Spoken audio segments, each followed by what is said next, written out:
Pois é, vamos falar então dos pré-candidatos. Vamos começar com Caiado. Por que o povo não deve escolher ele como próximo presidente? É uma coisa que o Caiado tenta passar. O Caiado, assim, conheço ele.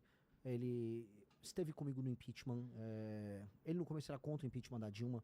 Primeira reunião que ele teve depois da primeira manifestação, ele falou: tem um nome a zelar, não cai impeachment, não é sério. Depois, passou umas semanas, ele ficou a favor do impeachment. Ele não é uma figura líder, por mais que ele tenha uma postura de autoridade. Acho ele um bom governador, tá? Acho que ele tem qualidades como governador. Não é essa Brastemp que ele, mas é um bom governador, ponto. Não vou ser grosseiro com uma figura que sempre tive uma relação positiva com o Caiado. Agora, para você liderar o Brasil, você tem que liderar seu próprio grupo. O Caiado é o líder do partido dele? Se o Caiado for agora pegar um avião lá do Goiás, Ronaldo Caiado sai do Goiás, vai ir lá pro Rio de Janeiro e pousar e falar pro Eduardo Paes, do PSD, do partido dele, faça campanha pra mim, ele vai falar: não, eu faço campanha pro Lula. O Paes, ele tá na campanha do Lula. E se ele for pra Bahia, o PSD da Bahia tá com o Jerônimo, tá também no fundo com as esquerdas. Se ele for encontrar o Braide lá no Maranhão, o partido dele não tá com ele.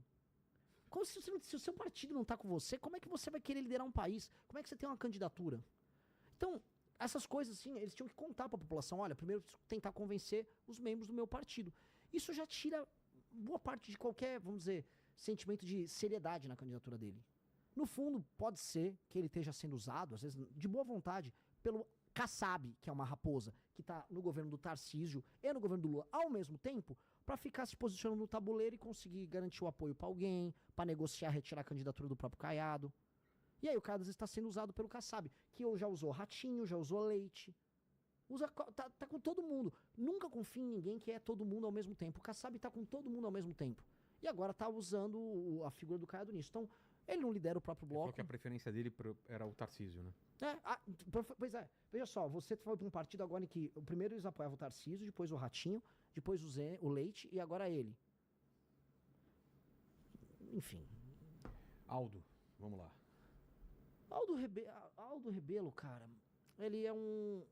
Ele tem livro publicado, é uma figura interessantíssima, gosta de história, gosta de boa parte dos assuntos que eu gosto sobre a história brasileira.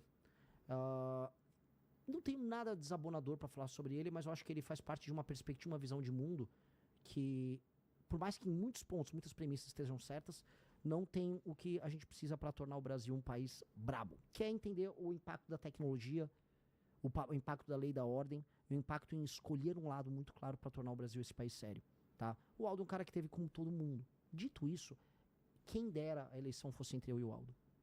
Quem dera. Ele tem proposta. Eu li o Quinto Movimento, o livro dele. Eu confio. Quando o cara tem um livro escrito por ele, à mão, o cara é diferente. Então, meu projeto é melhor, meu grupo é maior. Eu tenho um partido que eu criei com as pessoas ao redor. Sou, portanto, um líder apto a isso. O Aldo tá num partido pequeno que estava negociando agora a saída dele, que é o Democracia Cristã. Então, sou um líder mais apto. Dito isso, gosto do Aldo. Não nego. Quem dera o debate fosse só entre eu e ele. O Danilo Gentili foi em algum momento uma opção ou era uma brincadeira de vocês? Não, nunca foi brincadeira. Eu acho o Danilo Gentili uma pessoa brilhante, inteligentíssima, Mas uma pessoa de sucesso. em que momento ele deixou de ser uma opção Eu real? acho que o Danilo tem as questões da carreira dele. Uma decisão dele, então. Lógico. Nunca, eu nunca brinquei sobre esse assunto. Poxa, eu volto a colocar a ideia de montar um partido político. É um negócio... Envolve o trabalho de milhares de pessoas ao redor do Brasil. São quase 1 milhão de assinatura coletada. É um trabalho muito colossal. Então, nunca brinquei sobre coisas que envolvam esse trabalho. É o trabalho da minha vida. Então, eu acho o Danilo, de verdade, um cara sensacional. Ele é um exemplo de homem público na vida pessoal, na vida profissional e nas posições políticas que ele adota. O Danilo, e isso eu avalio para todo mundo, o Danilo topa perder pelo aquilo que acredita.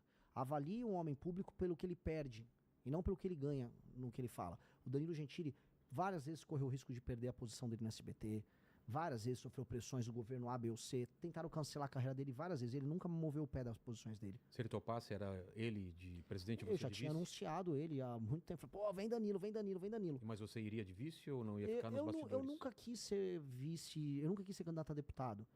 Eu acho que para as pessoas que estão ao nosso redor, veja, eu sempre fui uma grande liderança do MBL. A cara do IB. Mas eu tinha que me provar. O que eu me provei como líder? A montagem do partido.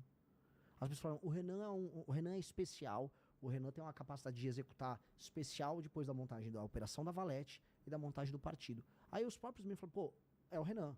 Ah, o Renan, né, eu me credenciei por conta dessa leitura que eu entreguei. Já tá falando na terceira pessoa. Perigo. Acabei de meter um Ronaldo Caiado. O Renan Santos. Vamos lá, é o Augusto Cury, próximo? Vamos lá. Ele, inclusive, lançou a pré-candidatura aqui no programa. A gente tomou um susto, né? Chamou ele como convidado e no meio do programa ele falou, sou pré-candidato. Soltou essa bomba na nossa mão. Soltou a bomba aqui. Eu, cara, conheço muito pouco do Augusto Cury. É um autor best-seller? Muito pouco, cara. Assim, eu não sei, não tô de nenhuma maneira diminuindo. É que eu nunca li os livros dele, conheço pouco dele como Então, passa pro próximo. Não aí. sei as ideias do Augusto Cury. Quem é o próximo aí, diretor? Temos o Lula e o Flávio. Então, quem que você falar primeiro, Flávio ou Lula? Pô, Ou melhor, quem você quer deixar pro final? assim, sobre o Lula, cara, assim... Não, você vai falar do Lula. Eu vou falar do Lula, então, já coloque chego a no foto Lula. do Lula, por que não escolhê-lo como próximo presidente? Seria o 4º mandato, certo? Eu já começaria por isso, né? Mas, veja, você quantos anos, Vilela? Eu, 55, faço 56. Tenho 42. Então, toda a nossa vida Tira essa produtiva... notificação aí, que rapaz. isso? Deixa eu desligar. Toda a nossa Tô procurando onde era isso aí. Oi. Mal aí, ó. Tem até tirado aqui, ó. Hã? Ah, esqueceu do Zema, diretor. Tá bom, ele é o próximo. Pô, foi Lula, Zema e Flávio, Tá. pronto. Toda a nossa vida produtiva foi marcada por governos do Lula. A gente se tornou mais produtivo, a gente investiu nas nossas carreiras, a gente tomou as decisões como homens maiores de idade em um país governado basicamente por ele ou pela sucessora dele, pela Dilma. Eles venceram praticamente tudo de 2002 pra cá. E o Brasil não se tornou um país melhor. A gente viu o problema da violência aumentar. A gente viu o Brasil entrar num voo de galinha e cair. A gente viu os maiores escândalos de corrupção da nossa história se sucederem. A gente viu a gente se alinhar a um bloco internacional de nações que cometem os crimes dos mais diversos. A gente financiou a ditadura na Venezuela, a gente financiou a ditadura na África. A gente viu o início de discussões no Brasil sobre ódios interregionais. A gente viu o PT dividir o Brasil. A divisão que a gente tem no Brasil, falando, é o direito civil. Mentira, quem dividiu como política foi o PT. Foi a estratégia que o João Santana adotou com o Lula, após o Lula ter o Bolsa Família, que aí ele ficou realmente hegemônico no Nordeste. O Lula ganhou em 2002 com um voto bem distribuído por toda a nação. Tinha voto no Sul, daí ele ganhou em São Paulo em 2002. Entendeu? Então, o PT, naquela época, fez essa escolha, ele dividiu o Brasil em dois. Então, o Lula fez tudo isso. O Brasil não se tornou um país grande. O Brasil se tornou um país que ganhou o apelido de anão diplomático. O Brasil perdeu todas as grandes oportunidades de se tornar uma das grandes nações da história. Se o Brasil tivesse feito as reformas de competitividade que a gente está falando em fazer, que eu comentei hoje num programa, durante o governo Lula nos anos 2000, o Brasil teria estourado, deslanchado. Se previdência, reforma administrativa, se reforma trabalhista, se, vamos dizer, o cuidado com a questão fiscal permitindo que os juros ficassem baixos, tudo isso acontecesse naquela época, o Brasil tinha infraestrutura, empresas se instalavam aqui, tinha complexidade, o mundo era outro. Não foi isso que aconteceu. O Lula vendeu a janta para pagar o almoço, ou seja, ele vendeu o nosso futuro para ele poder comprar os carguinhos dele, ganhar as eleições dele e a sucessora dele, a Dilma. Portanto, o Lula é o grande câncer da nossa geração. O Lula tem que deixar de existir do ponto de vista político. A memória política do Lula tem que ser esquecida. O Lula foi o grande desperdício geracional nosso. E o Lula também representa uma geração, os sonhos da geração dos anos 60, 70 no Brasil, meio de esquerda e tal, que não larga o nosso pé. Não larga, parece que a gente tem que viver o tempo todo o sonho daquela pessoa que assistiu o filme Ainda Estou Aqui, as brigas da ditadura militar, aquelas categorias de pensamento idiotas. O Lula tem que sumir, vai dar pombo pro milho, Lula, vai cuidar da Janja. Já deu, o governo dele cansou, ele mesmo tá cansado. Todo mundo percebe que o Lula já não consegue raciocinar direito, ele tá cansado, ele tá sem energia. Esse homem sem energia, deprimido, cansado, que já não sabe qual é o projeto dele do Brasil, tanto que qual é a proposta dele? Pé de meia, vou te dar uma graninha pra você ir pra aula. Ir pra aula é obrigação. Vou te dar um botijão de gás. Vou te dar energia elétrica. É isso o projeto de Brasil do PT? Então o cara começa, né? A esperança, né? 2002, Lula ganhou. A esperança do operário que não sei o quê. Acelera a fita, chegamos em 2026, eu vou te dar um botijão de gás. Calma, que país é esse? Que país desgraçado ele entrega que as pessoas estão comemorando que ele agora vai distribuir botijão de gás. Então, pô, é um projeto falido. O Lula tem que ser... Eu podia falar da corrupção do Lula, podia falar de tudo. Eu vou falar só de uma coisa. O projeto dele é essencialmente falido. E ele entregou uma geração inteira destruída. Não à toa que ele pegou um Brasil que hoje Boa parte das pessoas vivem de assistencialismo. Ele pegou um país que ainda recebia um restinho de imigrante. Hoje o país exporta pessoas pro resto do mundo. Um país em que as facções criminosas ficaram poderosas. O Lula acabou com a nossa geração. É isso. A nossa geração no Brasil é uma geração que será para sempre marcada por ter sido a geração que foi destruída pelo Lula. Tem chance dele desistir? Se a direita estiver muito à frente, Tem. você acha que ele corre o risco de perder e fala, putz, eu não vou Tem. terminar minha biografia assim? Tem. E aí Mas ele não criou um sucessor, e aí? Mas aí, cara, ele bota no segundo turno, talvez, um Haddad ou um Camilo, talvez. Porque eu acho assim, pra quem rodou no Ceará, Maranhão, saiu até pesquisa Metrópolis que eu tava roubando o voto deles no Nordeste. Saiu matéria do Metrópolis, desculpa. Os filhos do eleitor do Lula no Nordeste não gostam do Lula. Os filhos do eleitor do Lula no Nordeste querem uma vida que vá além do vou receber uma bolsa, e o prefeito da cidade vai fazer um negocinho aqui e o Lula gosta da gente. As pessoas querem mais do que isso. E o Lula não tá entregando um horizonte disso. O que o Lula tá visando pra essa pessoa mais pobre, vamos supor, um rapaz que é entregador em Sobral, lá no Ceará. O Lula tá avisando, eu vou te dar um botijão, mas eu não quero botijão, eu quero uma vida, quero uma vida legal, eu quero comprar coisa, eu quero montar meu negócio. Não, eu vou te dar um botijão e ainda vou cobrar um imposto de você. Esse cara já não quer mais Lula. Vamos para o Zema, então. Por que não escolher o Zema como próximo presidente? Como eu te disse, é muito parecido com o Caiado no sentido de que ele não tem nenhum partido que de fato endossa ele. A maior parte dos candidatos a deputado do Novo ficam divulgando o Flávio. Você acha que corre o risco dele ser o vice do Flávio? É o que ele ficou tentando. Quem quer ser... Cara, quem quer ser presidente tem que pegar uma baita de uma bucha. Uma bucha gigantesca. Quero ser vice do Flávio. Pô, assim, lidere teu time, seja o líder inspirador que vai pegar então o Partido Novo e pegue todos os seus pré-candidatos ao governo e faça endossar publicamente.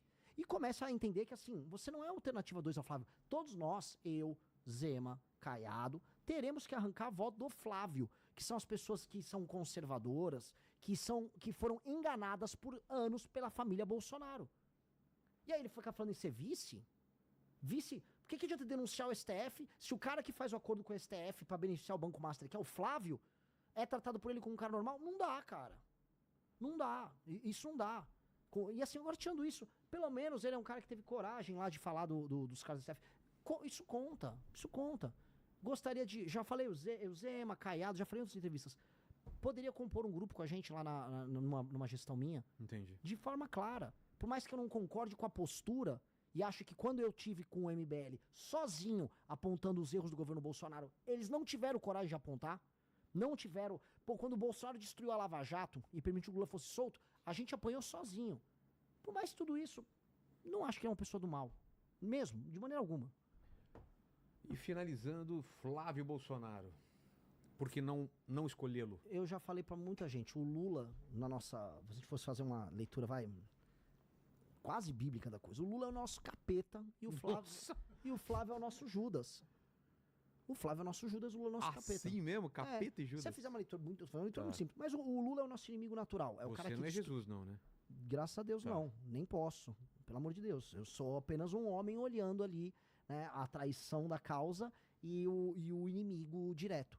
Tentando e se organizando para não ser refém do traidor. O Flávio é, por excelência, o traidor. O Flávio é um cara que, enquanto eu estava lutando pelo impeachment da Dilma Rousseff, ele estava ganhando dinheiro lá com a Copenhagen, né? Ele estava fazendo as coisas que ele fazia no gabinete dele, que a gente sabe que é, porque ele mandou parar a operação. Primeiro, ele anulou as provas do COAF, obtendo uma decisão com o Dias Toffoli. Vai ver se o Flávio fala mal do Dias Toffoli. E depois, praticamente obtendo um foro especial para cuidar do caso dele, que era um caso que envolvia alergia, ou seja, se livrando com a ajuda do STF, com uma decisão do Gilmar Mendes. Vai ver se ele fala mal do Gilmar Mendes. O Gilmar Mendes, que teve um irmão dele apoiado pelo pai dele, o Jair, quando concorreu para prefeito no Mato Grosso. Aí, ajuda a destruir a Operação Lava Jato através da CPI, do enterro da CPI da Lava Toga. Apoia a maior parte das nomeações dos ministros do STF ligados ao petismo agora. O primeiro foi o Zanin. Fez o que fez agora na CPI do Banco Master. Quando tem votações polêmicas, se ausenta. Agora teve a votação da misoginia. É um negócio assim, eu não quero perder voto, então eu vou votar a favor do PL e da misoginia. Que diabo de líder é esse? Ele tá sempre traindo o eleitor dele. O cara é uma máquina de trair. Só que eu acho, vou ser sincero, Vilela, eu acho que ele nem percebe. Eu acho que o Flávio trai e ele nem percebe. Porque eu acho que o Flávio é muito burro. Eu acho que o Flávio é muito burro. Por que você acha que ele foi escolhido? Ele não era a primeira Porque opção. ele é filho, né? Porque ele tem a Por que marca. não o Tarcísio e a Michele? Não, pera, o Tarcísio não é da família Bolsonaro. Sim. Aí eles não iriam abrir fora da Fazia família. sentido Pra eles? pra família? Ah, vou botar um cara que não é da família, aí esse cara leva o meu voto e me deixa aqui de escanteio. A família Bolsonaro, é o Jair Renan, que não é... E o Carluxo, que não são pessoas bem do ponto de vista... Que não estão bem do ponto de vista cognitivo. Eu não vou ficar falando tantos caras. O Eduardo tá lá nos Estados Unidos, querendo ser um líder mundial de nada, lá comemorando que tarifou o próprio país. Aí o Flávio tava aqui. Eles não construíram partido, eles não construíram um bloco político coeso, eles não construíram nada. Pô, a gente montou um partido, eles não. E aí, então, quando você não monta nada, você depende só do teu nome, da sua intenção eleitoral, que é o nome do Jair Bolsonaro, que tem um recall grande. Então o Flávio falou, eu vou dar isso pro Tarcísio? Não, vamos ficar pra família. E honestamente, é uma das poucas decisões racionais que eles tiveram ali. Porque senão ele ia ser comido, ele ia ter a base política dele comida pelos outros. Só que ele não foi aceito como líder. O Nicolas tá em rebelião contra ele, a Michele Bolsonaro também. Ela falou alguma coisa? Eles vivem brigando nos bastidores, mas brigando, tem inúmeras matérias. O clima entre eles é tenso, houve brigas no Ceará. Aí eles vão colocando assim, o Carluxo vai concorrer a senador por Santa Catarina. Aí os bolsonaristas de Santa Catarina não concordam, eu tava lá, ninguém tava curtindo essa ideia do Carluxo sair em Santa Catarina. Até porque se o Carluxo quisesse ajudar o pai, ele ia concorrer em outro estado, onde ele poderia tirar um senador de esquerda, um senador do centrão e entrar ele. Não no lugar em que eleger 2 senadores pró-Bolsonaro. Então não tinha sentido. Então é uma lógica de traição, de usar as pessoas, de pouca inteligência. E aí eu falo, eu quero ser de um país que vai ser uma das 5 maiores nações do mundo. Que não apenas, assim, não vai se contentar em não ser o Lula. Que é o que o Flávio não fala. Falou, nós vamos tirar o PT daí. Tá bom, mas o que isso quer dizer? Tirar o PT é importante, mas o que nós seremos? Ele não tem plano nenhum. Ele vai publicamente falar, não tenho plano nenhum. Te trai o tempo todo, te traiu semana passada pela destruição da CPI do Banco Master. E aí não confia que ele tem um plano? Nem ele tem um plano. Ele avisou, eu não tenho um plano. Ele avisou em todos os lugares, não vou falar nenhuma proposta. Pô, um cara que nem tem coragem de falar que tem a proposta, não pode ser pré-candidato. Não pode, cara. Isso é uma não candidatura. Por isso que ele dança. Ele fica lá dançando. Igual um mongolão. Tô dançando, vai no evento e fica dançando lá. Fala alguma coisa, meu irmão. Fala uma proposta. Para de dançar.